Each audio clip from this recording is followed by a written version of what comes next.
Quirón Podcast. Ven, hablemos de historia. Bienvenidos al lanzamiento del segundo capítulo del podcast de la revista Quirón. Para esta versión contaremos con la presencia de 4 invitados que nos presentarán sus reflexiones y conocimientos alrededor de los artículos e imágenes del dossier de la edición 17, Historia Urbana y Ambiental.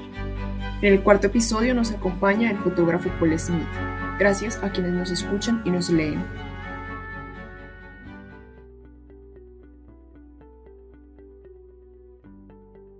Hola a todos, muchísimas gracias por estar con nosotros nuevamente en una nueva entrega de Podcast Quirón. En este episodio vamos a tener algo distinto. En vez de estar hablando de un artículo, vamos a estar hablando de fotografía. Vamos a estar hablando de una de las imágenes que son subportadas en nuestro número 17.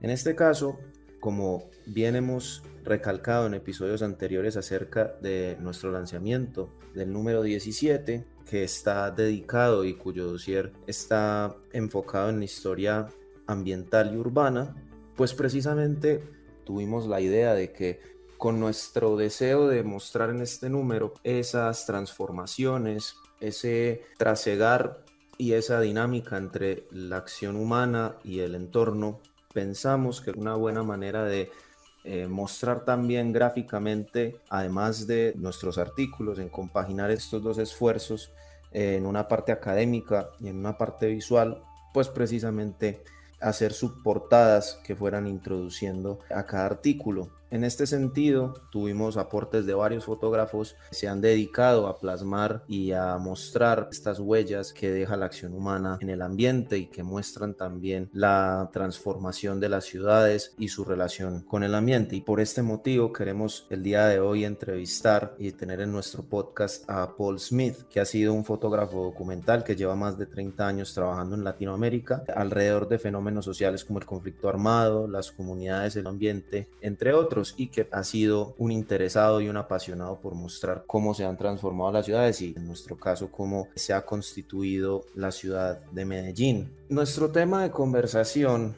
además de que Paul se dé la libertad de irnos relatando cómo ha sido su vida alrededor de ser fotógrafo de ciudades y que nos comente cómo ha sido su experiencia. Digamos que el hilo conductor es hablar de la imagen como fuente para hacer historia. Entonces, primero que todo, darle la bienvenida a Paul. Paul, ¿cómo estás? Gracias por estar con nosotros en el podcast de Quirón. Hola, buenos días. Estoy bien. Gracias por la invitación. Bueno, Paul, me gustaría que, como esto es un podcast, obviamente las personas no tendrán la imagen en pantalla o donde estén, pero si consultan nuestro número irán viendo todas las imágenes y podrán ver la imagen con la que contamos, que es de su autoría. Y me gustaría comenzar nuestra conversación preguntándole en su trabajo, tanto en esta fotografía como en muchas que ha hecho. Aquí en mis manos tengo un periódico que se llama Periódico Mi Comuna 2, en la que hay algunas imágenes también de su archivo personal que muestran cómo se configuraron estos barrios de la zona nororiental de Medellín. Entonces me gustaría primero comenzar con eso. Usted en su trabajo, en sus muchos años de trabajo alrededor de estos temas, ¿cómo ve usted la imagen y cómo la imagen nos puede mostrar estos contrastes, estas dinámicas dentro de las ciudades? Y en su trabajo, ¿usted cómo lo ha podido vivenciar? ¿Qué ha encontrado y sobre todo qué particularidades ha encontrado en la ciudad de Medellín, que es como su tema de mayor dominio y el que más ha trabajado? Primero es que la fotografía en sí permite a uno tomar un paso atrás y para mirar, cómo cambiar la mirada a la ciudad que uno está observando, a la ciudad que uno está viviendo en cierta manera, y permite y dar la excusa para entrar a otros territorios. Y ha sido en Medellín, siempre ha sido es un privilegio. Cuando llegué a vivir en Medellín fue como en 99, aunque mi primera vez en Medellín fue en 94, 95. Yo encontré una ciudad que estaba pasando por un proceso de ser ciudad receptor otra vez de grandes desplazamientos. Entonces, yo me imagino que las fotos ahí en la revista de la Comuna 2 trata de como lo que era la expansión nororiental de la ciudad, cuando principalmente estaba llegando poblaciones de Urabá y del oriente antioqueño.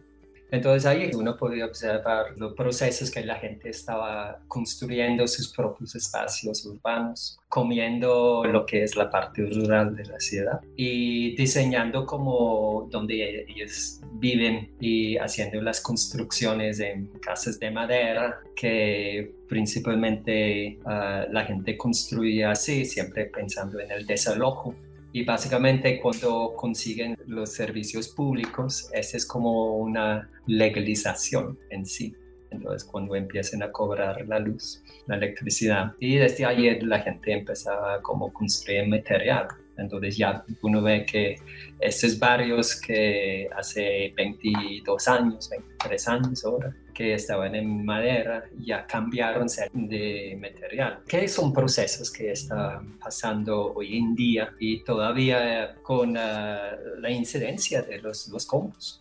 O sea, están como en gran parte en la ciudad, los combos están manejando quién puede construir, dónde, y es un negocio. Entonces Medellín es como la ciudad yo he descubierto por la fotografía y me ha dado como la excusa de estar en muchas partes para observar como con un pretexto, digamos, muy a menudo, pero para observar otras cosas de cómo la gente está como organizando sus espacios y sus convivencias. Yo te mandé, Pablo, también un enlace por el chat, que allí es como tengo un proyecto sobre fútbol callejero que se llama La Fábrica de Sueños. Y ese era un proyecto que yo hice en medio formato, o sea, para sacar copias de por ahí como 1 metro de ancho y para que uno pueda como ver los detallitos de las casas, de las calles, de las fisuras en el asfalto, del polvo. Y entonces fue como una época que la reinserción de los grupos paramilitares que coparon el control de los combos de la ciudad y les volvieron paramilitares para reinsertarse. Y me dio como la oportunidad de caminar sin miedo toda la ciudad a mis anchas. Y decidí hacer el proyecto sobre el fútbol callejero porque era como una cosa que todo el mundo ama, casi todo el mundo, perdón. Y me permitió como explorar la ciudad y en una época cuando estaba pues así en paz. Y los que me recibían que eran los de los combos, muy a menudo, los muchachos que habitan las calles. Y ahí como yo hice como esencialmente un proyecto sobre un fútbol callejero, pero terminó siendo, pues no, es que la intención era hacer un retrato de la construcción de una ciudad, principalmente en los barrios pobres, que son los barrios que la misma gente ha construido y han como luchado para tener sus espacios, como esos barrios en las periferias de la Comuna 2 que pues había como procesos de ocupación, yo no digo invasión, no son barrios de invasiones que cuando yo trabajaba en Brasil con el movimiento Sin Tierra, entonces esta terminología era como una cosa sobre derecho, ¿no? ¿Quién es el dueño? Y si uno no tiene dónde vivir, uno ocupa la tierra, no lo invade. Uno invade lo que no es de uno. Y en cierta manera todos tenemos el derecho de tener nuestro pedacito. Y aquí en la ciudad, como Medellín, los pedacitos que la gente tiene son pedacitos muy reducidos, donde cohabita mucha gente. Yo no sé si tú has podido ver cómo era la página, te mandé un enlace. Mi página de web, que es paulmattsmith.com, The Dream Factory. Uno entrando a la página se puede como navegar ahí. Este proyecto en sí, entonces, era como una manera de mirar la gente cómo se adaptaba para hacer su recreación en los espacios que les quedaban, en una ciudad donde hay mucho hacinamiento. Y hoy en día, fue como casi hace 20 años que hice eso. Fue como empecé este proyecto en 2004 y lo terminé en 2006 aquí en Medellín. Hice lo mismo en Río de Janeiro, en Buenos Aires y en Asunción, en Paraguay, con el pretexto de fotografiar fútbol, mirar los espacios urbanos y cómo la gente se ha adaptado y se ha como ido construyendo poco a poco en pasos. No es como hacer como esos proyectos de ciudad, como pues este edificio que acaban de tumbar, ¿no? Que es hacer los planes y construir la cosa O sea, la formación, el crecimiento de una ciudad como Medellín ha sido muy orgánico y sigue siendo. Es como recientemente, aunque no estoy trabajando un proyecto sobre eso, he estado como caminando en los barrios del nororiental y mirando los detalles como la gente va adaptando su ciudad, sus espacios para acomodar lo que tienen. Y lo que se nota es que todas las escalas de la ciudad ya tienen como una pista de cemento por el medio, donde la gente sube sus motos. Que la ciudad en sí, que para mí es que Medellín es una ciudad, en cierta manera, una ciudad fracasada. Es que tiene un nacimiento y una calidad de vida en la calle donde hemos dejado todo para los vehículos, para las motos, los carros. Y ya se ve que ya estamos peleando estos espacios y donde parquear estos vehículos y estamos como cercando pues una situación donde casi no se mueve la ciudad. Por ejemplo, ahí en la Comuna 2, para subir a estos barrios La Onde y todo eso, a veces uno no puede pasar porque la competencia entre vehículos parqueados y los que están moviéndose. Entonces esos son como los, en sí no son elementos que ya estoy trabajando porque mi trabajo es más como del medio ambiente, pero son notas que yo voy haciendo el tiempo, como la gente como ya empiezan a pelear los espacios y para parquear el carro, o sea, ya va defendiendo como un pedazo de calle frente a sus casas que están tras de rejas, que es una cosa que también muy para mí, viniendo de otra parte del mundo, de nacimiento y pasando mi adolescencia. Yo crecí en una ciudad, un pueblo donde la gente tiene como 3 milímetros de vidrio entre sí, sale y la calle. Y aquí es como todo el mundo vive en jaulas, que es básicamente gran parte de América Latina. Son estos como detalles que yo he integrado, son las cosas que me llaman la atención en mi trabajo y intento ordenar y guiar en cierta manera como yo registro la ciudad, porque hay ciertas cosas que como, ay, mire, este es como una cosa rara. Lástima que pues no tengo estas fotos en mi página, pero en este año yo he ido como pues trabajando un poquito con el celular más que todo, mirando los espacios de la calle y mirando la calidad de vida en la ciudad, básicamente porque ya la invasión de vehículos quemando combustible y hay como 2 niveles de contaminación ahí. Obviamente la contaminación del aire, que todo el mundo está respirando es de gasolina quemada, y la otra parte es como la contaminación auditiva, que es difícil trabajar en fotografía, pero ahí se tiene como una cosa que la ciudad que viven en los barrios pobres, donde hay este hacimiento y vehículos por todos lados, es muy diferente a los barrios del sur, y en sí como forma las oportunidades que la gente tiene en la ciudad para concentrarse, para aprender. Y pues a veces yo me pregunto cómo los muchachos de los barrios más pobres, yo no entiendo cómo aprenden con tantas distracciones, con tanta bulla. Pues esos son pues en una reseña sobre cómo mi encuentro con la ciudad con una cámara en la mano, que empezó en 95, que también mirando como los espacios urbanos, una cosa que noté por lo de los problemas con los combos y los choques. Yo empecé a mirar la ciudad y yo veía por todos lados las fronteras naturales que se formaban, y en cierta manera yo vi como la ciudad de Medellín, pues una ciudad donde había la misma construcción, el entorno había como sido un semillero para la formación de combos y de la violencia urbana, que en cierta manera empezaron con el urbanismo de la época de Luis Pérez y después Fajardo. Tenía como cierta idea de cambiar estos espacios para tener como espacios de encuentro dentro de los barrios pobres. Es algo que pues hay como las uvas y que es como de Aníbal Gaviria, creo, como ciertos parquecitos, pero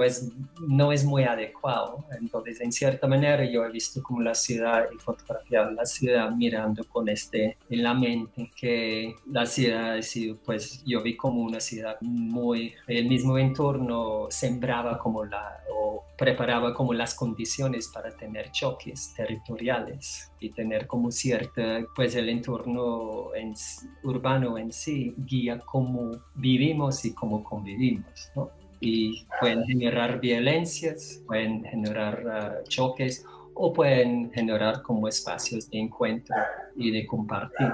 Bueno, Paul, podríamos realmente quedarnos aquí hablando mucho tiempo de, primero de su trabajo y de todo lo que usted ha podido encontrar y detectar a la hora de caminarse Medellín, de estar dentro de todos estos procesos de configuración urbana. Pero en su primera intervención creo que me voy a quedar con dos cosas para que lo profundice usted y que me parecen muy interesantes, sobre todo porque como yo también soy muy apasionado al fútbol, no experto, apasionado, me fascina, me inquieta y sobre todo que pues dados los tiempos actuales que son muy pertinentes para hablar de fútbol, quisiera profundizar en dos cosas que pueden ir muy de la mano con lo que usted acaba de decir y que va muy de la mano con esto que usted habla del fútbol dentro de estas dinámicas dentro de los barrios. Si algo se puede detectar en el fútbol es que el fútbol es indisociable de la ciudad y que se vuelve un fenómeno gigantesco y muy importante, vital incluso a la hora de entender cómo funciona la ciudad o por lo menos la ciudad latinoamericana, y sin hablar mucho de la ciudad latinoamericana, hablar de Medellín, que es mi ciudad donde he vivido toda mi vida. El fútbol es realmente importante precisamente para eso, es una manera también de apropiación del espacio. Entonces, en este sentido, hablando de apropiación del espacio y con lo que usted hablaba de esas asimetrías, de esas disimilitudes, de esas desigualdades que se ven dentro del propio entramado urbano. Antes de grabar, usted hablaba de cómo el fútbol y el fútbol callejero precisamente muestra una apropiación o una búsqueda de apropiación del espacio que la construcción y la constitución urbanística de Medellín a veces ha privado a estas juventudes que viven en estas zonas y que normalmente beneficia a zonas más pudientes o zonas de estratificación más alta. Entonces quería en ese sentido como para englobar en parte y si usted nos dé como una apreciación acerca de esto de apropiación de la ciudad o lo que David Harvey llama el derecho a la ciudad, en que pues realmente la ciudad es como cualquier espacio, como cualquier territorio, es escenario de conflictos, es escenario de conflictos, de disputas de diversos autores por precisamente poderse apropiar de varias maneras y con fines diversos del territorio. Y en este sentido me gustaría que usted profundizara en esta parte del este derecho al espacio público y de cómo precisamente también en este acceso a los espacios públicos, a los espacios de encuentro, que el fútbol es el deporte en general, pero pues en este caso el fútbol, que es el deporte más popular en la ciudad, refleja precisamente que surge o que beneficia precisamente ese encuentro. También me gustaría que profundizara un poco en esas asimetrías entre el acceso a lo público y a esos sitios de encuentro, porque como usted dice, cada vez más estamos en una ciudad que paradójicamente, a pesar de que se está abriendo cada vez más a ser una ciudad, no sé decirlo, car friendly, ¿cierto? Amistosa para los vehículos particulares y automotores, en la que seguimos en esta disputa a ver hasta qué punto tiene que ser peatonal, hasta qué punto tiene que abrirle espacio a las bicicletas, por ejemplo, y mientras sube y sigue aumentando la malla vehicular de la ciudad y mientras cada vez se va perdiendo, cada vez es menos posible el acceso a los espacios públicos y de encuentro en estos barrios periféricos, si se les puede dar este nombre, aunque pueda resultar algo problemático, pero que en definitiva lo son, siempre teniendo en cuenta que hay una dinámica centro-periferia que ha dominado la manera en la que se construye la ciudad desde hace muchos años, incluso en nuestra manera de ver el mundo. Y en cambio, mientras vemos esta vehicularización, por decirlo de alguna manera, de la ciudad en algunas zonas, que se ha vuelto cada vez más y más obscena, vemos que en otras zonas más acomodadas, en barrios más acomodados, se está tendiendo más precisamente a lugares de espacio público y de encuentro, en la que estas zonas ya cada vez son más peatonalizadas. Por ejemplo, la calle La Buena Mesa de Envigado ya es 100% peatonal, cada vez más lo que es Provenza o el Parque Lleras cada vez son más peatonales, cada vez hay más espacios para ciclorrutas. En estos barrios se prima o se busca como ambientes más tranquilos y en silencio. Entonces, en esa manera también se ve esas desigualdades y esas asimetrías. Quisiera que usted en este sentido, con estos dos temas, como con estos modos de apropiación espacial y esta manera en la que el espacio urbano muestra estas asimetrías, nos hablara precisamente de eso, en su trabajo, cómo lo ha visto y cómo ha sido su experiencia, o si pudiera profundizar su intervención anterior acerca de estas relaciones y contrastes en la construcción y la conformación del urbano. Sí, es que tú hablaste, Pablo, sí se ve como en los barrios donde hay más pues, poder económico, que irónicamente donde todo el mundo tiene su vehículo, su carro y que ocupan más espacio, que no viven con las consecuencias de eso. Solo es que cuando arrancan en la mañana, todo el mundo con su carro y se vuelven terminando el día. Pero son pues los otros espacios que tienen que padecer la presencia de vehículos. Y entonces sí, esos barrios, yo intenté como tocar este tema en términos como de pues un cuento, una historia de dos ciudades con otro proyecto que se llamaba Eternamente Medellín. La idea era sacar un libro. Fue aprobado, pero por una falla del Museo de Antioquia se cayó el proyecto porque se cambió el secretario de Cultura Ciudadana de ser un artista a ser alguien más político. Pero ahí sí, yo estaba mirando como esta ciudad formando de edificios grandes y de espacios urbanos que, si no ideales, pero algo, ¿no? Parques, de espacios de encuentro, de pasear el perro, la importancia de tener como donde ocupar, pues donde pasar un tiempo, porque esos son los encuentros casuales que uno hace, que va construyendo redes sociales en la ciudad, entre los que pasean el perro, que los jóvenes que parchan afuera. Aquí, cerca de mi casa, que aunque yo vivo en el centro, estoy muy privilegiado. Yo tengo un lugar cerca aquí, que es una plaza de bici, y tiene un parquecito, y me permite un espacio estar allí porque nadie me molesta. Y yo voy a escribir. Pero únicamente pues y tengo como la ladera cerca, que son parques que existen en la ciudad, en el centro. Y la cosa es que pues es que yo he intentado más en los años pues empezando este siglo, pues hace como 10 años, como mostrar como ciudad que está como hacimiento y competencia por espacio que ya ha agudizado en el norte y en el sur. Y cuando me contratan para mostrar la ciudad de Medellín, cosas de turismo y todo eso, uno se va a diferentes espacios, pero esencialmente son espacios muy estériles, que están cuidados, como parque de pies descalzos, que tiene algo de verde, pero es más que todo cemento. En el centro, el Parque San Antonio, por ejemplo, que es un espacio desocupado, sale el sol y todo el mundo va como para la sombra, como si fueran cucarachas, ¿no? Hay como espacios que podríamos adueñarnos en la ciudad para hacer como una ciudad más agradable. Pero tenemos un problema aquí, es que es una sociedad muy desigual, que estos espacios, obviamente con altos niveles de indigencia, se llenen de gente que está en situación de calle, porque pueden encontrar un poco de paz donde dormirse y como que no son tan transitados. Entonces lugares como al lado del río Medellín, cuando uno desde como la Macarena hasta pues desde Barrio Triste hasta por ahí la Universidad de Antioquia, una zona de la ciudad que es como de la indigencia. Espacios, parques y cosas así no están como, son difíciles tener en una ciudad como un país tan desigual, donde hay tantas personas en situación de calle. Esos son pues excremento pues es que en los barrios populares donde la gente se autorregula mucho, entonces no hay espacios para tener como esos lugares de encuentro, de jugar más, de hacer más cosas, de tener paz, de pronto parchar y leer, o simplemente jugar entre pequeños grupos de amigos. No hay esos espacios, menos en las calles. Como cuando uno mire lugares como Provenza, como decimos en inglés, entonces este fue un no-brainer. Claro que es agradable, todo el mundo le gusta como una calle donde no hay vehículos. De hecho, yo recuerdo cuando volví la segunda vez a Medellín, a mí me pararon en el aeropuerto de Eloy Herrera, que yo espero que se vuelva un parque y no edificio en el futuro. A mí me pararon para hacerme unas preguntas sobre Medellín y casi nadie de afuera venía a la ciudad en ese entonces. Y yo tomé una pausa para pensar y opinar sobre la ciudad, y yo dije a la muchacha, ¿sabe qué es? Que lo peor de Medellín es que no tiene parques, no tiene donde la gente puede interactuar.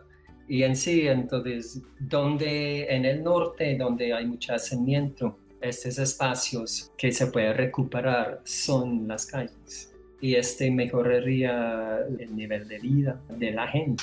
Pero lo que se necesita es coraje político en cierta manera, que yo no veo que Medellín es una víctima de su propia permisividad, porque permite que todo el mundo hace la bulla que quiere, que los semáforos no se respeten. Entonces hay muchas cosas que son reglas. Yo soy anarquista políticamente, pero yo reconozco que hay ciertas reglas que se necesitan para convivir. Y como son de semáforos que regulan como pues las cruces en la calle, para que no haya accidentes, para que no se atropellen como los peatones, para que no haya muertes por culpa de vehículos. Y también es que hay ciertos espacios, pues el espacio auditivo, ¿no? Somos como prácticamente 4 millones viviendo en este valle, ¿no? Y si algo yo veo que la fotografía, el video y también las artes en sí, es que se puede usar para mostrar realidades y hacer la crítica. Y con la esperanza de pronto guiar como la política de las políticas públicas, que son pues es la estructura que decide cómo vamos a vivir en el futuro. Pero lo que pasa es que cuando uno tiene elecciones, cuando uno tiene la tenencia de poder local, municipal, que la gente va como tras de sectores de votantes. Y es muy, muy difícil perder la capital político de los motociclistas, por ejemplo, porque ya casi todo el mundo tiene moto. En sí yo veo pues es que la cosa es que uno tiene que gradualmente empezar a apretar y hacer más difícil pues andar en un vehículo privado, pero uno tiene que procederlo con mejorar el transporte público. Se ve como muchas ciudades en Europa que se van haciendo como el transporte público prácticamente gratis. Y para mí es como yo veo, pues cuando estoy trabajando en barrios populares, por ejemplo, y entrevistando gente, hay mucha gente que está pagando prácticamente la tercera parte de su salario en buses para llegar y salir de trabajo y llegar a la casa. Y la cosa es que uno puede hacer como grandes cambios. O sea, eso es lo que ha brindado para mí, más que todo, tener la cámara en la mano y andar con un pretexto de estar trabajando X o Y. Es que me ha dado la excusa de chismosear y escuchar a la gente, porque la gente habla sobre sus realidades y lo que les interesa. Y uno ve que pues es que hay muchas cosas disfuncionales en esta ciudad, pero que tiene resolución. Pero uno de los problemas principales es que los que diseñan, los que deciden la política de lo urbano, de cómo convivimos, no habitan estos espacios. Estos están en sus barrios de privilegio, donde tienen sus parques, donde quieren su parqueadero para sus carros. Entonces, los que nos gobiernan son personas que ocupan diferentes espacios, viven en otra ciudad. Pues yo diría que los políticos locales, yo les diría que, pues listo, cuando suben a la alcaldía, que váyanse a vivir en Santo Domingo, a la avanzada, así. Porque ahí uno va como entendiendo las dinámicas de la ciudad. Y así como por la necesidad, entonces uno empieza a encontrar soluciones. Hay una cosa que yo creo que ilustra eso enormemente, que fue una de las cosas que yo noté cuando llegué a la ciudad, que allí hay una cruce de calle en la Oriental con la playa, donde la gente tiene 11 segundos para pasar un tramo de calle. Y pues está bien para mí, yo puedo ir como ligero porque los primeros 4 o 5 segundos son de todavía carros pasando.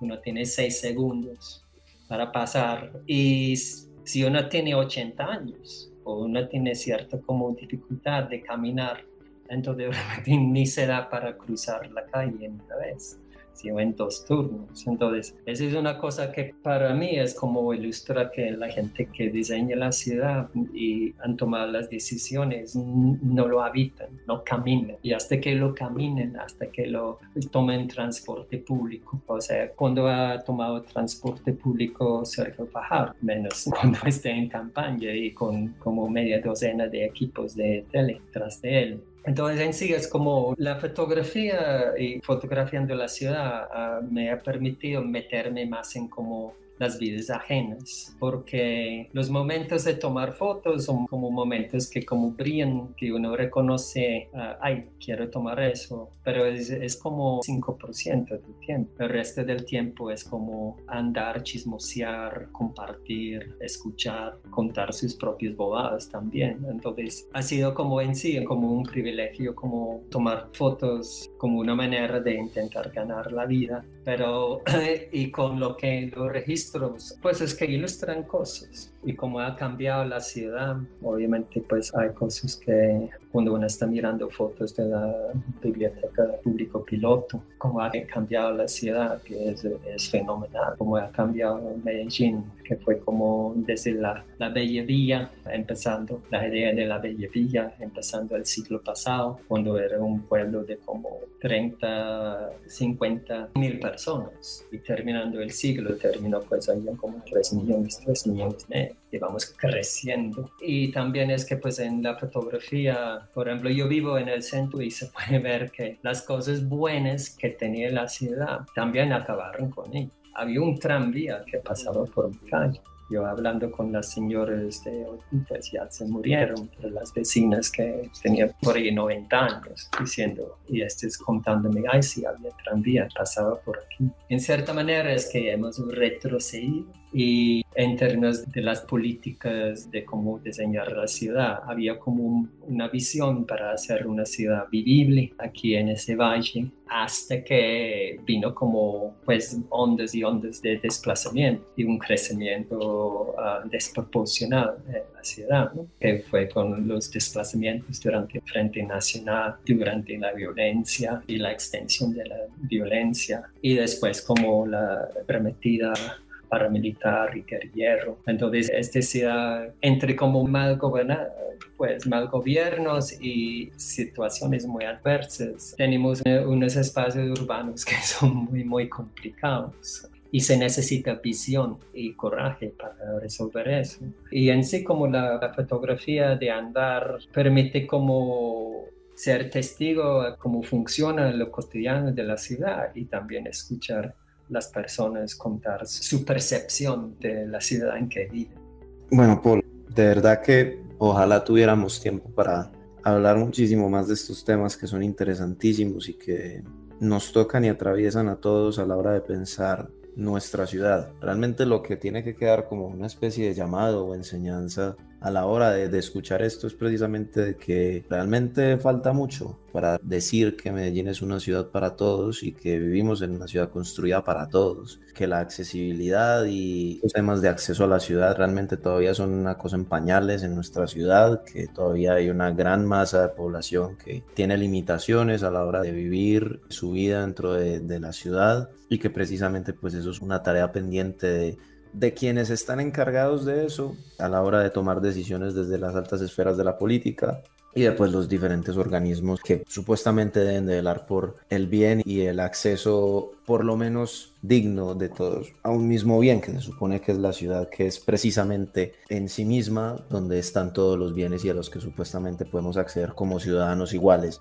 ante la ley, cosa que es obviamente un mito, y que precisamente en esas desigualdades es que vivimos diariamente. No siendo más, Paul, quiero agradecerte. Algo último que quieras decir a nuestros oyentes acerca de nuestro número 17, de las fotografías que se pueden encontrar ahí, algún tipo de recomendación, también pues para que te despidas, para dar cierre a este episodio. Bueno, muchas gracias por la invitación, Pablo. Para decir algo, pues es que pues siempre se puede cambiar. Y yo en cierta manera yo sigo como trabajando temas de ciudad. En estos años, aunque yo no he trabajado la ciudad tan intensamente en los últimos 5 años, pero vuelvo a hacerlo, pero más que todo como despedida, porque yo voy como de salida en un par de años de la ciudad de Medellín.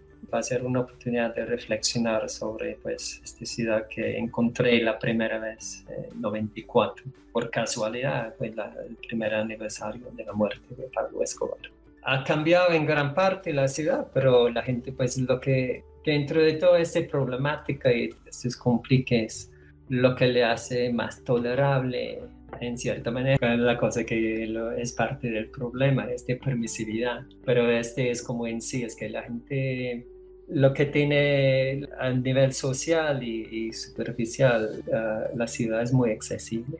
Si algo que yo puedo destacar es que cuando uno entra en diferentes espacios, la gente casi siempre, casi 100% de las veces me ha tratado bien, me ha acomodado. Es un pueblo muy colaborador.